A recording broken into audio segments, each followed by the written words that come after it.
이번 세션에는 두 분의 연사를 모시게 되었습니다.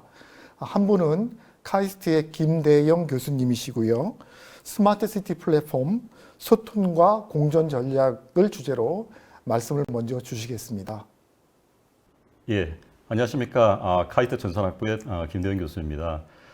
오늘은 도시에 보면 굉장히 많은 플랫폼들이 있는데요. 이런 스마트시티 플랫폼들이 어떻게 하면 소통과 공존을 할 수 있는지에 대해서 좀 살펴보도록 하겠습니다. 일단 스마트시티를 보시기 전에 우리가 인간들을 보게 되면은 지금까지 인류가 발전하고 진화를 하게 된 키워드가 사실은 소통과 공존입니다. 이런 소통이라는 게 단순히 이제 의사 전달에서 나아가서 우리 지식이라든지 경험을 공유를 통해서 어떤 공감을 하게 되고요. 이를 통해서 협력을 통해서 굉장히 많은 다양한 종족들이 현재 지구상에 공존을 하게 되었습니다. 국가와 기업도 마찬가지 같습니다. 우리 유엔에 193개 국가들이 있는데요. 다양한 문화, 언어, 환경, 산업을 가지고 사실은 다양성과 차별성이 존재하죠. 그렇지만 서로를 인정하면서 소통하면서 지금까지 공존을 해왔습니다. 기업도 마찬가지 같습니다. 우리 구글이라든지 애플 서로 경쟁하죠, 그렇죠? 그렇지만은 어떤 표준이라든지 이런 부분들을 통해서 서로가 공존을 하게 된 이런 쪽에서 저희가 스마트시티에서도 뭔가 경험을 얻을 수 있지 않나는 생각이 듭니다. 스마트시티를 보시게 되면요. 도시 서비스가 교통, 행정, 그리고 에너지, 환경, 복지, 안전 굉장히 많은 어떤 서비스가 있고 다양한 플랫폼들이 있습니다. 그리고 도시가 꼭 이런 서비스뿐만 아니라 산업과 연관이 되어서 꼭 살아가야 되거든요. 그래서 전자라든지 IT, 바이오, 다양한 도시 경제 플랫폼들과도 연결이 돼야 되고 또 이런 구현 기술들, 통신이라든지 인터넷, 웹, 공간 정보, 데이터 이런 구현 기술들과 표준들이 함께 발전하고 그 다음에 소통하면서 진화를 해야 되는데요. 과연 이렇게 하기 위해서는 어떤 것을 해야 될까 좀 오늘 알아보도록 하겠습니다. 궁극적으로 이런 소통과 공존은 우리가 스마트시티의 지속 가능성을 지원할 수 있도록 저희가 진행이 돼야 될 것 같고요. 이런 스마트시티 플랫폼들의 소통과 공존을 위해서는 기본적으로 저희가 데이터에 관심을 많이 가져야 될 것 같습니다. 우리 4차 산업혁명에 보시면은 ICT 분야에 다양한 어떤 표준 기술들이 있는데요. 예를 들어서 데이터가 굉장히 중요합니다. 이런 데이터들을 이제 수집하고 모아놨을 때 이를 처리한다든지 또는 저장하기 위한 클라우드라든지 또 데이터의 신뢰성을 확보하기 위한 블록체인 기술들 이런 데이터를 분석하고 여기서 어떤 예측이라든지 또 인사이트를 만들어내는 AI 기술들 그리고 또 이런 데이터를 만들어내는 이제 IoT나 이제 5G 같은 기술들이 굉장히 중요하게 됩니다. 그래서 소통과 공존의 방법에 데이터가 굉장히 중요하다는 걸 말씀을 드리고요. 이런 데이터를 그러면 어떻게 저희가 핸들링을 해야지 스마트시티에서 우리가 계속 지속 가능하게 발전을 할 수 있을지에 대해서 보도록 하겠습니다. 도시를 보시면요, 굉장히 다양한 플랫폼들이 있습니다. 우리 국토부에 보시면은 요즘 굉장히 이제 지자체에 많이 설치를 하죠. 스마트시티 통합 플랫폼이 있습니다. CCTV 같은 걸 가지고 방범이나 교통에 어떤 지능형 도시 운영을 하게 쓰는 게 있고요. 또 최근에 국토부와 가계부에서 스마트시티 데이터 허브 플랫폼 사업을 하고 있습니다. 그래서 다양한 도시의 플랫폼들에서 나오는 데이터들을 좀 표준화해가지고 저장하고 또 공유를 해서 스마트한 서비스를 제공해주는 그런 플랫폼들인데요. 그 외에도 지자체에는 이미 굉장히 많은 수백 개 이상의 플랫폼들이 있습니다. 예를 들어서 버스 정보 시스템만 하더라도 각 도시마다 사실은 플랫폼들이 있는데 어찌 보면 조금 표준화가 안 되어 있고 다른 API에 다른 데이터 포맷을 가지고 있는데요. 이런 부분도 어떻게 공존을 해야 될까? 그리고 또 공공 데이터 같은 경우도 마찬가지입니다. 지자체, 공공기관, 공기업에서 데이터를 만들어내는데 이런 부분들이 서로 상호 이해를 하기 위해서는 많은 노력이 필요하게 됩니다. IoT 쪽을 보게 되면요. 사실은 이런 도시에서 나오는 많은 데이터들은 도시의 자원에서 만들게 되는데 유형이든 무형이든 상관없습니다. 어떻게 보면은 사물이라고 이야기할 수도 있거든요. 이런 다양한 어떤 IoT 분야의 표준이 굉장히 많습니다. 산업별로 스마트홈이든 제조든 아니면 교통, 헬스케어, 에너지 다양한 어떤 산업 내부의 표준이 있고요. 또 이런 산업들을 연결시키기 위한 우리 W3C라든지 아니면 1M, 2M, GS1 이런 다양한 표준들이 있습니다. 과연 이들이 어떻게 공존을 해야 될까요?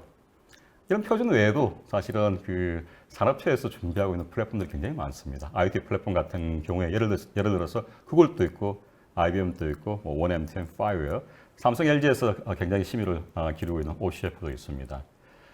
모두 이런 뭐 IoT 플랫폼 표준들이든 각 산업에서는 내부적으로 표준화되는 데이터를 만들어내지만은 서로가 사실은 소통하는 어떤 그런 부분들은 많이 약한 게 현실입니다. 웹도 마찬가지입니다.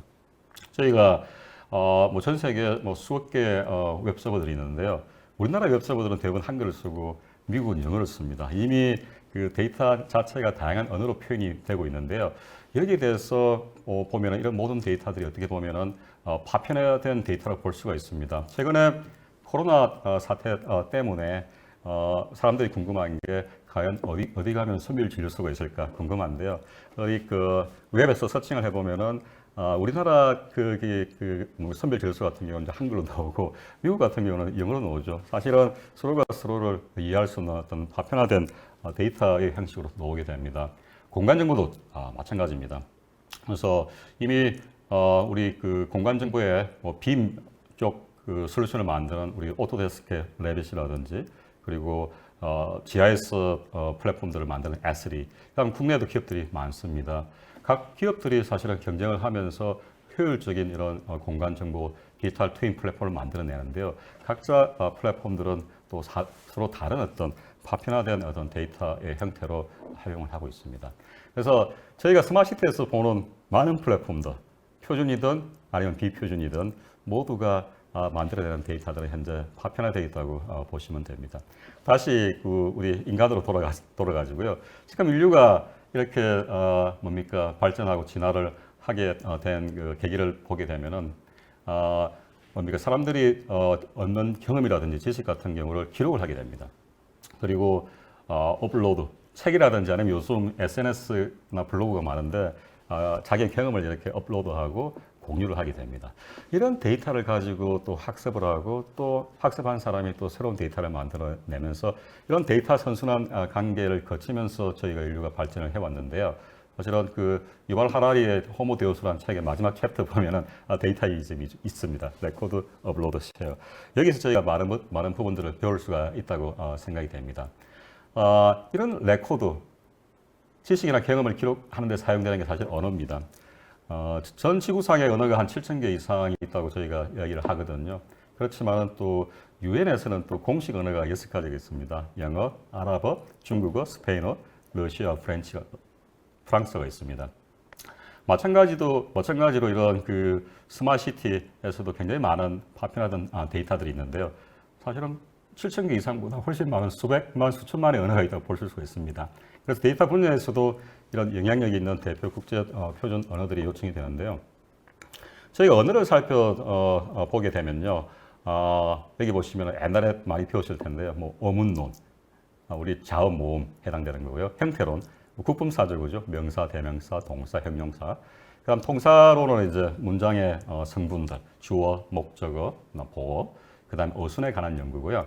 그다음에 이런 어휘나 문장이 어떤 의미를 가지는지를 연구하는 의미론, 그리고 다양한 상황에서 어떤 언어를 사용할지를 연구하는 하용론, 이런 부분들이 있는데요. 언어의 구성 요소예요. 마찬가지입니다. 데이터도 마찬가지인 것 같습니다. 저희가 여권을 보게 되면요. 여권은 국제 표준입니다. 여권을 보시게 되면은 여권의 첫 페이지를 펴보면 많은 정보가 있습니다. 여기 보면 여권 번호가 있습니다. 여권 번호는 식별자입니다. 그리고 이름이나 성별, 이 부분들은 오이라고 합니다. 그래서 데이터의 기본적인 요소는 식별자고 오이고요. 이걸 가지고 다양한 데이터를 만들어내는데 이 데이터를 조금 더 우리가 카테고리 해보면은 잘 변하지 않은 데이터, 이름, 성별, 사진은 거의 잘 안 변하거든요. 이걸 마스 데이터라고 하고, 그리고 비즈니스 관련된 데이터, 여권을 발급을 한다든지, 수수료 납부한다든지, 트랜잭션 데이터고요. 그리고 출입국 관련된 부분들은 이제 이벤트 데이터가 됩니다. 여기도 마찬가지 인간의 오이가 적용될 수 있습니다. 그래서 식별자를 구성하기 위한 게 어문론에 관련되고요. 그다음 오이 같은 게 이름, 성별, 이런 부분들 형태론이 해당이 되고, 그다음에 이런 데이터의 구성 요소, 통사론, 그리고 어미, 그리고 어떠한 경우에 이런 데이터를 만들어낼지 하용론, 억지로 맞추면 이렇게도 연결이 될 수가 있을 것 같습니다. 그래서 현재 글로벌 커뮤니티에서는 굉장히 많은 소통과 공존의 노력을 데이터를 서로 뭡니까 그 상호 이해하기 위해서 노력을 하고 있는데요. 2011년도에 이제 구글, 마이크로소프트, 빙, 야후 그리고 후에 이제 러시아의 얀덱스가 조인을 하면서 만든 게 스키마다 ORG입니다. 웹에 있는 데이터들은 우리 HTML이라든지 뭐 XML 이런 거를 쓰면서 데이터를 표현하는 방식은 표준화가 되어 있지만요. 그 의미 자체는 표준화가 안 되어 있습니다. 다 다르게 썼죠. 그죠? 그렇지만 여기 밑에 그림 보시면은 뭐 N이 27세다. 그래서 사실 기계는 못 알아듣습니다. 사람은 보면 알겠죠. 그죠? 웹페이지 보면서. 그렇지만 기계가 알아먹기 위해서는 오른쪽 보시면은 이제 name 표준화합니다. 모든 사람들의 이름은 중국어, 한국어, 뭐 영어 상관없이 다 name이라 쓰고요. 그 다음에 나이는 age로 통일을 하게 됩니다. 이게 스키마다 ORG입니다.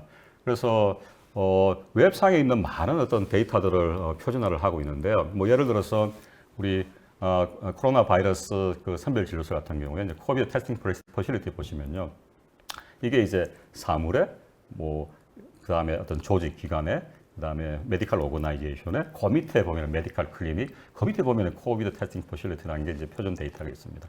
근데 이런 그 데이터를 잠시 보시면요. 굉장히 많은 데이터가 표준화되어 있는데 글로벌 로케이션 넘버라는 게 있습니다. 이게 보시면 이제 이런 코비드 테스팅 퍼실리티의 주소도 들어갈 수가 있고 그다음에 글로벌 로케이션 넘버라는 어떤 그 식별자가 글로벌한 식별자가 들어가는데 그게 이제 보시면 이제 GS1이라는 어떤 국제 표준 기구의 식별자를 그대로 쓰고 있습니다.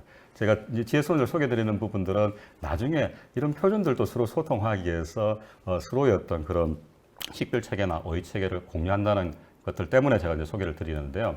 공간 정보 디지털 트윈도 마찬가지입니다. 그래서 다양한 어떤 그 글로벌 그다음에 우리 국내 기업들의 솔루션들이 있지만은 그 자체 공간 정보 소순 자체는 사실은 다 똑같거든요. 그래서 지금 보시면 이제 우리 아웃도어 쪽에 우리 뭐 지구, 국가, 그다음 도시 안에 굉장히 많은 빌딩들이 있습니다.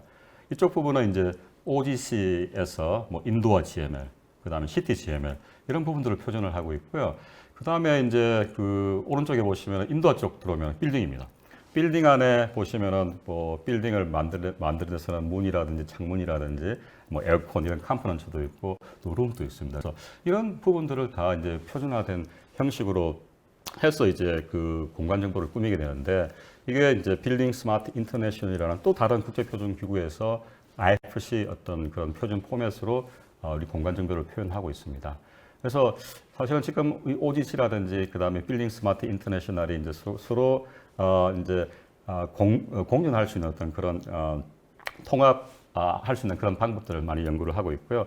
여기도 보시면은 이제 우리 빌딩 안에 있는 우리 아까 문이라든지 아니면은 뭐 에어컨 이런 쪽 부분들에 또 GS1이라는 국제 표준 식별자를 쓰고 있습니다. 그래서 GS1이라는 국제 표준 기구도 제가 좀 소개를 드리려고 하는데요. 전 세계 가장 큰 비영리 국제 표준 기구입니다. 그래서 우리가 흔히 아는 이제 바코드는 상품의 식별자입니다. 그리고 전달 상거래, 기업 간에 소통하는 EDI들, 그다음 RFID 이런 부분들을 표준화를 하는 국제 표준 기구고요.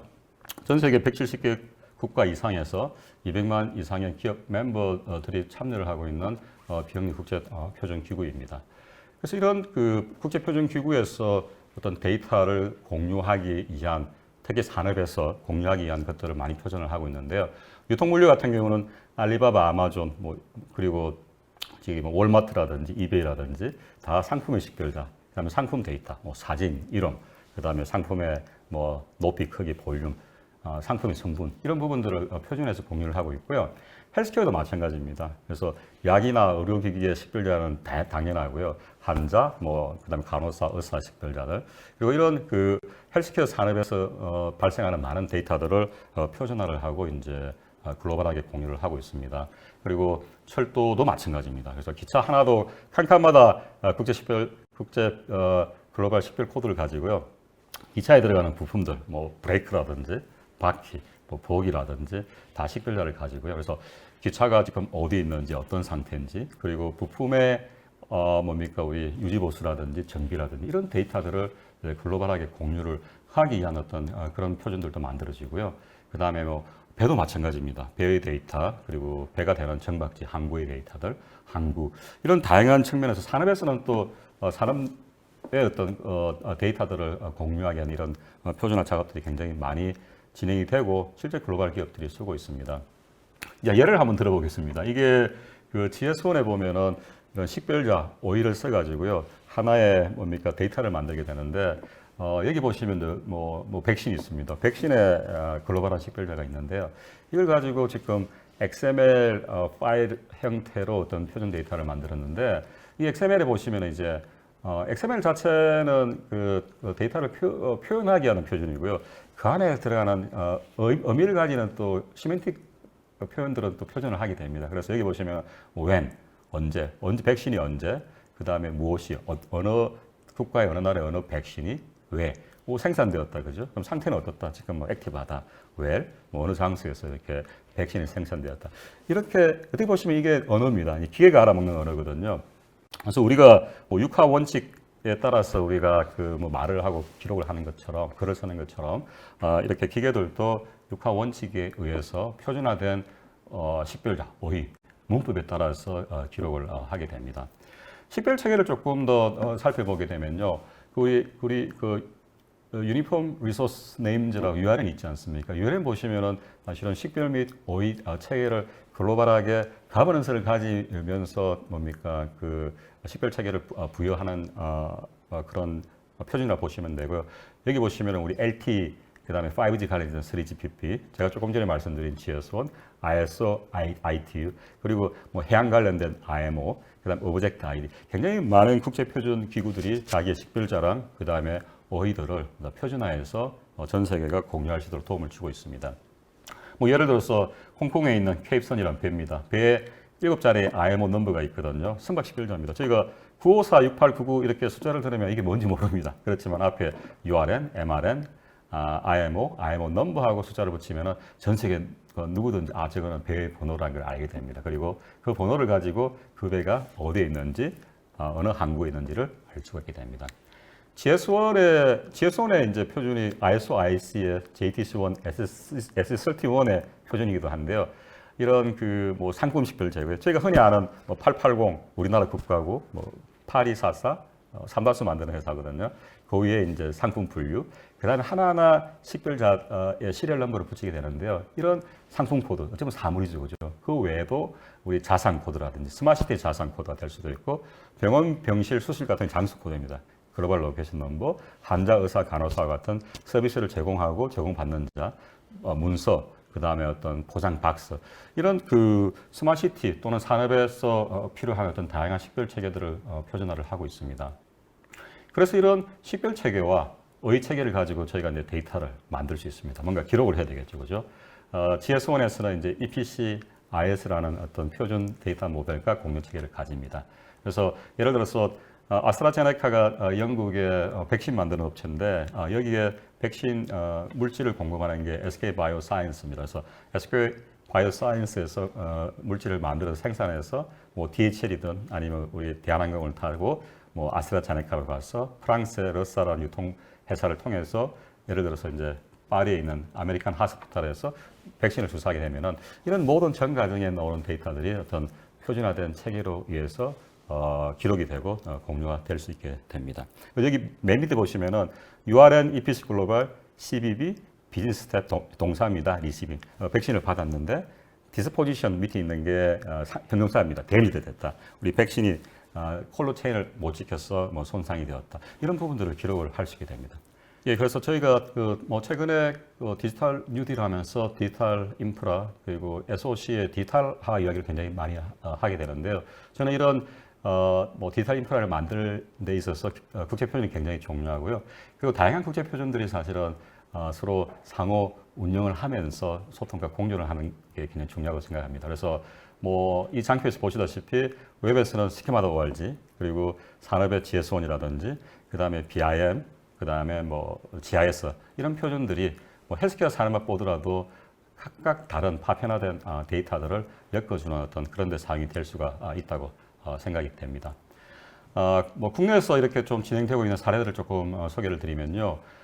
행안부에서 하는 게 행안부가 주서 쪽에 고도화를 하고 있습니다. 그래서 저희 스마트시티 공간에 보시면은 뭐 굉장히 많은 건물, 교량, 버스 승강장, 뭐 그다음에 공원, 굉장히 다양한 사실 오브젝트가 있는데 이 그 오브젝트에다가 사실은 주소를 주게 되고요. 이 주소는 사실은 사람이 인식하는 뭐 한글이든 뭐 아니면 영어, 기계가 사실 인식하기는 어렵습니다. 그래서 이런 주소를 국제표준 코드하고 GSM 국제표준 코드하고요. 그 다음에 이런 공간 정보의 다양한 건물 같은 오브젝트에다가 주소와 국제표준 코드를 주게 됨으로써요. 사실은 그 예를 들어서 건물에서 나오는 데이터가 뭐 전기 데이터든 가스 데이터든 그 데이터들의 이런 주소와 연관된 어떤 국제표준 코드를 넣음으로써 이런 데이터들을 서로 융합한다든지 또는 이런 주소 위치 기반의 어떤 다양한 서비스를 저희가 공유할 수 있는 어떤 그런 스마트시티가 만들어질 수 있을 것 같습니다. 이를 가지고 현재 뭐 서울시 송파구 석촌호수에 가보시면요. 석촌호수길 산책길 2.5km 구간에 120개의 지금 장표에 보이는 주소판이 있습니다. 저 주소판의 QR이 국제표준 QR입니다. 저 QR 안에는 주소가 들어가 있습니다. 그래서 저 QR을 스캐닝을 하게 되면은 이 주소에 연결된 서비스요. 내가 구글 네이버를 통해서 위치도 알 수 있고요. 또는 여기에서 뭐 열리는 다양한 행사들이라든지 아니면 옆에 다양한 맛집을 찾는다든지 이런 다양한 서비스를 저희가 받을 수가 있게 됩니다. 그러니까 위치 기반 서비스인 거고요. 그리고 그 현재 뭐 국토부 가기부의 스마트시티 실정 도시 시행시에서 지금 진행이 되고 있는데요. 2019년도에 실정을 한 내용입니다. 그래서 버스 같은 경우에 이미 각 지자체마다 사실은 데이터들이 다 다른 포맷을 가지거든요. 이런 부분들을 이제 번역을 통해서 국제 표준으로 만들고요. 그리고 보시면 이제 버스의 번호라든지 아니면 버스 정류장 아니면 버스 노선 다 이제 국제 표준 식별 코드를 주게 됩니다. 그리고 이런 그 버스 노선 정보 같은 경우는 이제 잘 변하지 않는 마스 데이터거든요. 그런 마스 데이터도 표준화하고 그리고 버스 현재 위치라든 뭐 이런 이벤트 데이터 같은 것들도 표준해서 이제 공유를 하고 이게 이제 그림에 보시면은 이제 3차원의 공간에 정보들이 투영이 돼가지고 저희가 볼 수가 있게 됩니다.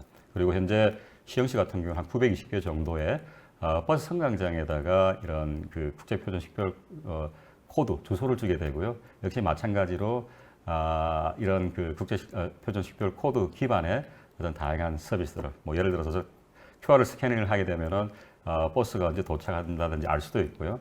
그리고 또 버스 승강장 근처에 어떤 다양한 서비스, 뭐 예를 들어서 커피숍도 홍보도 할 수가 있습니다. 저희는 이거를 이제 시민 기업 참여형 스마트시티라고 서비스 공유 플랫폼이라고 부르는데요.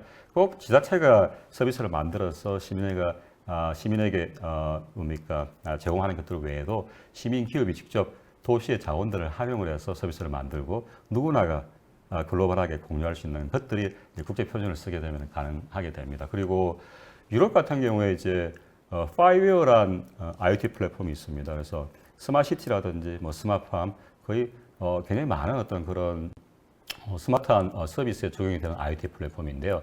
이 IoT 플랫폼이 이제 아까 이제 GSON이라는 국제 표준 플랫폼과 서로 만나가지고요.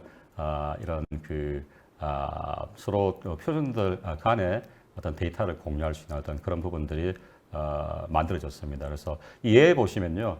그 일부의 리서치 팜이라는 게 벨기에 플란다스에 있는 농축산 연구소입니다. 여기 보시면은 스마트팜 농가가 있는데요. 이 스마트팜 농가 전체도 이제 국제표준 식별 코드를 가지고 장소 코드를 가지고 하나하나 건물도 코드를 가지고 또 건물 안에 보면은 이제 돼지들이 사는 펜이 있습니다. 그래서 이 펜들도 번호를 가지게 됩니다. 이 모든 스마트팜에서 일어나는 데이터들은 이제 파이웨어라는 IoT 플랫폼으로 데이터가 모이게 되는데요. 이 데이터는 궁극적으로 유통과 물류 과정을 거쳐서 레스토랑이라든지 아니면 마트를 통해서 소비자까지 와야 되거든요. 그렇다 보니까 이제 뭐 유통, 물류, 소비와 관련된 GSON이라는 국제 표준과 또 연결이 되어야 됩니다. 그렇기 때문에 이제 이런 표준 간의 사실은 연계, 상호 운용성 때문에 이런 일들이 현재 일어나고 있고요. 마지막으로 저희가 이런 그 각 스마트시티를 만들면서 만드는 기술들, 표준들, 그다음에 표준들의 소통 이런 부분들을 사실 산업화를 해야 됩니다. 그래서 어반 테크놀로지 얼라이언스라는 게 2019년 12월 달에 스위스 제네바에서 설립된 국제 스마트시티 연합입니다. 그래서 우리 도시, 기업, 대학, 연구소들이 가진 다양한 어떤 노하우라든지 기술들을 가지고 우리 글로벌하게 스마트시티를 만들어 보고자 하는 노력입니다. 현재 국내에도 부산, 세종, 부천시가 참여를 하고 있고요. 그래서 저는 이제 이런 부분도 저희가 뭐 스마트시티 플랫폼들을 만들고 스마트시티를 만들면서 서로 뭡니까 소통과 공존하는 어떤 장으로서 많이 활용을 했으면 하는 생각이 듭니다. 마지막으로 좀 정리를 드리면요. 이런 스마트시티에 굉장히 많은 수의 플랫폼들이 존재를 하는데요. 이들이 지속 가능하게 소통을 하고 공존을 하고 그다음에 스마트시티 서비스를 제공하기 위해서는요. 저는 이런 국제 표준 중에서도 공통도 있고 산업 표준도 있습니다. 이런 표준들을 적극적으로 활용을 하고요. 그리고 기존에 있는 레가시 플랫폼들이라든지 그다음에 이런 국제 표준 플랫폼들 간의 상호 운영성을 어떻게 보장할 건지 이런 부분도 마련하고 궁극적으로 저희가 이런 스마트시티 플랫폼이 서로 상호 운용되는 이런 아키텍처도 만들고 실행 가버넌스 그리고 법제도 개선하고 구축 가이드라인 그리고 얼마나 잘 만들었는지를 저희가 평가를 할 수 있는 KPI 등을 만들 필요가 있지 않나는 생각이 듭니다. 예, 감사합니다. 네, 교수님 발표 말씀 잘 들었습니다. 다른 여러 분야에서와 마찬가지로 데이터가 스마트 시티 플랫폼에서 차지하는 중요성의 날로 커지고 있음에도 불구하고 지속 가능한 방식으로 스마트 시티가 진화하려고 그러면 현재 파편화되어 있는 데이터들이 연계나 활용될 수 있도록 하는 게 중요하다는 말씀을 여러 사례를 들어서 주신 것 같습니다. 이해를 높이는 데 굉장히 큰 도움이 된 것 같습니다. 아울러서 스마트 시티 플랫폼의 소통과 공존을 위해서는 다양한 국제 표준을 적극적으로 활용을 하고 또 레거시 플랫폼, 국제 표준들 간의 상호 운용성 마련도 기묘하다 이런 말씀을 주셨고 더불어서 플랫폼 소통, 그다음에 아키텍처, 뭐 실행 거버넌스라든가 법제도, 뭐 KPI 등 같은 것도 제안을 해 주셨습니다. 아마도 향후에 스마트 시티 저희가 국가적인 프로젝트를 진행하는데 굉장히 기묘하고 중요한 말씀이라고 생각이 됩니다. 현재 이제 정부가 세종하고 부산을 국가 시범 도시로 지정을 해서 사업을 추진하고 있는 것으로 알고 있습니다. 그 교수님께서 주신 말씀을 이렇게 생각하실 때 현재 진행되고 있는 사업들과 관련돼서 우선적으로 생각해야 될 과제라고 할까요? 우선순위가 어떤 것이 있는지 말씀 주시면 고맙겠습니다. 예, 저희가 예전에 유비쿼터스 시티라고 해서 많은 일들을 했지 않습니까? 네네. 그 당시랑 이제 바뀐 게 우리나라뿐만 아니라 뭐 유럽, 미국도 마찬가지인데 데이터 기반의 도시가 되면서 데이터 굉장히 중요해졌습니다. 그래서 이런 그 파편화된 데이터들을 뭐 없이도 사실은 공유를 안 해도 사실은 문제가 없을 수도 있지만은 더 나은 시너지를 내기 위해서는 저희가 어떤 데이터 융합이라든지 그다음에 데이터 이해 이런 건 굉장히 많이 중요합니다. 그래서 국제 표준을 가능하면 이렇게 많이 활용하도록 제가 말씀을 드렸고요.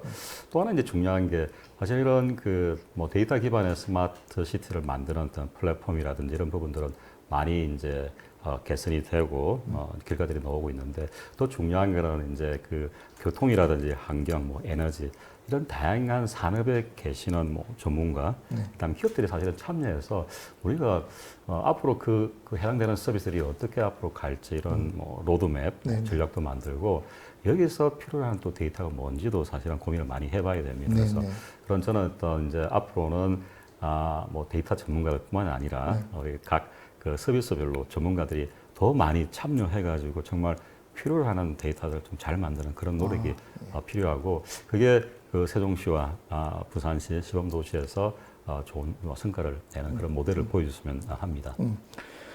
말씀 주신 것처럼 그 데이터가 중요해서 그 국가 시범도시 사업 중에 데이터 플랫폼 구축하는 내용이 들어가 있는 것 같습니다. 이게 도시를 구성하는 요소들이 굉장히 다양하기 때문에 여러 가지 종류와 형태의 데이터들이 잘 모여지고 융합될 수 있도록 하는 것이 굉장히 중요하다는 의미에서 아마 스마트 시티에서 데이터 플랫폼이 차지하는 비중이 상당히 클 것 같습니다. 그 현재 진행되고 있는 그 데이터 플랫폼 구축, 그것과 관련돼서도 좀 바람직하다고 생각되는 부분이 있으시면 한 말씀 주시면 좋겠습니다. 그 제가 오늘 이제 강조한 부분들이 사실은 뭐 국가나 기업도 마찬가지고 하나의 어떤 국가, 하나의 기업이 모든 걸 다 할 수는 없다고 보거든요. 그래서 데이터 플랫폼들도 이제 국가에서 준비하는 그런 플랫폼도 있고 또 이미 기존의 뭐 통합 플랫폼도 있지 않습니까? 네. 그리고 또 전자정부 하면서 굉장히 많은 플랫폼들이 있고 공공데이터 그렇습니다. 플랫폼들이 예, 있습니다. 그래서 예, 예. 이런 부분들을 하나의 어떤 뭐 데이터 플랫폼으로 다 데이터를 모아서 그다음에 저희가 뭔가 서비스를 한다는 거는 굉장히 이제 어렵고 어떻게 보면 현실적이지 않다고도 생각이 되거든요. 그래서 제가 오늘 이제 강조한 부분들이 이런 다양한 플랫폼들의 사실은 소통과 공존입니다. 근데 이게 말이 쉽지 굉장히 어려운 이야기거든요.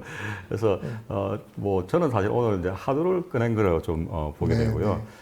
뭐 예를 제가 들었지만은 그 다양한 산업의 많은 전문가들이 모여서 또 어떤 표준들이 있고 어떤 플랫폼들이 있고 그래서 여기서 뭔가 앞으로 나아갈 방향들을 같이 이렇게 협의를 해나가는 그런 과정이 필요하다고 생각이 되고요.